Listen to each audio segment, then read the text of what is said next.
Hey guys, James Wilson-Taylor here for Rock Sound. Enter Shikari are out on the road across the UK. NOAHFINNCE on that lineup too. I'm delighted to say that he joins me now. How are you, man? I'm alright, how are you? Not too bad, not too bad. Nice to see you. And let's start, as I mentioned, with that big tour. We're about 3 dates in now, something like that. Date. I mean, kicked off with like a couple of kind of arena shows there as well. I mean, tell me about that. That's got to be a whole new experience, but an amazing experience to have. Oh yeah, well I spent like the last year worrying about it, being terrified, being like, I'm going to poo on stage, I'm going to be so scared. It's actually just fun. Like, it's just been really fun. I feel like once you get to a certain amount of people in the audience, they look like Sims almost. So you can like focus on the first like 5 rows, right, and then everybody behind that is just covered by lights anyway. But loads of space to run around on stage. Catering. Oh, hello. Yeah. Haven't we gone up in the world? Yeah, I know. Little bit of catering. I was baffled. Like, my manager was just like, oh yeah, we get dinner every night. And I'm like, like, nice. And we get like salmon, we get like coq au vin. Like, what is that? Coq au vin. Apparently, yeah. Wow. The most rock and roll move possible. Here we go. The coq au vin and the salmon vaccine. No, I love that though. But it's got to be great as well, given that I know you've played some shows with Shikari before. The crowd are sort of getting to know you. And the great thing about Shikari is that even though on first glance what you do is very, very different from what they do, they experiment in so many different ways that it kind of feels like a fit, right, as well. Yeah. I was super... I worry about everything. So, like, the default was just like, I was terrified. But no, it's been great. Like, since the last tour, last February...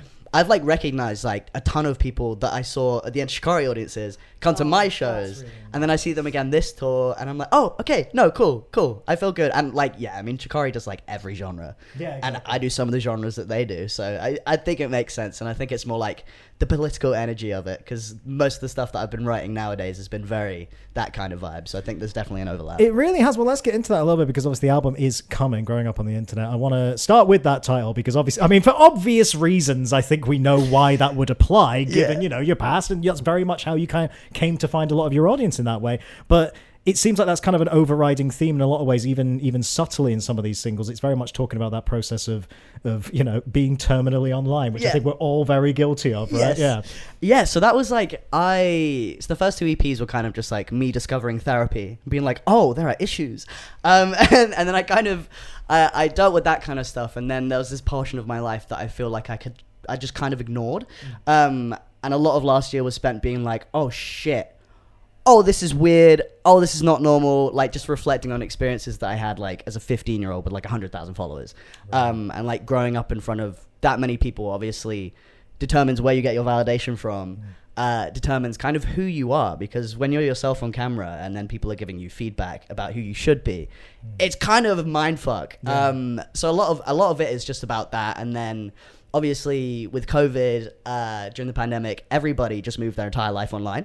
Yep. So everything has changed, even in the past 4 years. So I think that's just a lot of what I was thinking about when I was writing the album, and I still got a lot of it left in me. It's kind of an evergreen topic in a way, isn't it? Obviously, you've grown up on YouTube, like you say, you've had quite a few years doing that, but it feels like, as you said, now more than ever, it just keeps changing. The boundaries keep changing on it, COVID being one of them. Absolutely. It kind of feels like, even though you're writing about these very, very personal things you've gone through, and not everyone listening to it will have been a YouTuber with all these thousands of followers, I feel like we can relate a little bit, right? Yeah, that's got to be an aim going in, make it kind of universal in a way. Yeah, well, that's the thing, like, I don't have aims or goals or missions or anything. I kind of missions. No, genuinely, stuff just kind of comes out of me, and then I put it out and people end up like vibing with it. But yeah, the plan was never to do that, but I realized while I was writing this that there was a bit of a worry, like, oh, this is not something that most people have experienced. And then when Growing Up on the Internet came out, there were so many people being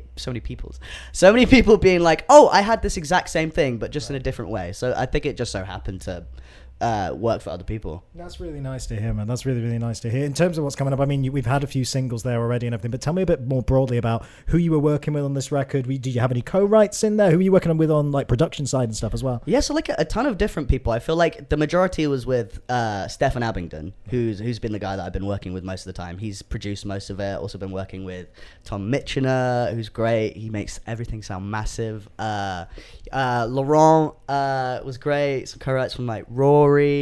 Kind of like a bunch of people, but I think like the main bulk of it is like me and Steph get in a room, talk about our feelings. Yeah. and then something comes out of it. It's worked this far. Yeah. Keep it going. If it ain't broke, do not fix it. Right there. I mean, it's very, very cool. And in terms of things like moving on past that as well, I want to mention, first of all, Download, because that's always such a big moment. Yeah. So cool to see on that stat line, especially now the full lineup's kind of out there, or pretty much the full lineup. You got to be excited looking at your name on that poster, right? Dude, like I had never been to Slam Dunk when I was in school because I went to a boarding school.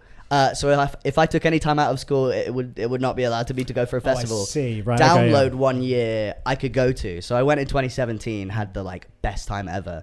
I haven't been able to go back since, but the fact that the second time I'm going I'm playing is crazy. And yeah, the lineup, obviously I've seen a lot of controversy, people being like, we're the same 10 bands that play every year, why are things changing? And the fact that Busted are playing, oh, that's wild, isn't it? I love it. it's insane, and I love it. But yeah, I mean, like, obviously way more pop punk, way more like genre bending, but I think that's just indicative of where music is nowadays. Like I don't think it's I don't think a lot of people are just listening to one genre anymore. And Download is still like, all the bands that are there, they're still rock adjacent. Oh, gotcha. No. It makes perfect sense. I see that lineup. I'm like, yeah, this is actually a very, very good, distinct version of what the rock scene is right now in 2024. It makes a lot of sense. It's interesting you say about like leaning more and more into the punk side as well, because I feel like that's sort of what you've been doing more and more of these singles, actually. I know you've always kind of played with that kind of sound in there, but it was a little bit of pop rock in there, and then I'm playing with lots of kind of different stuff. But it feels like this album, you've kind of gone, no, let's explore that kind of the pop punk influences. Yeah, that was a conscious decision then, I take it. Nothing was a conscious decision. Okay, fair enough. Like, no, I mean, no conscious decisions. No,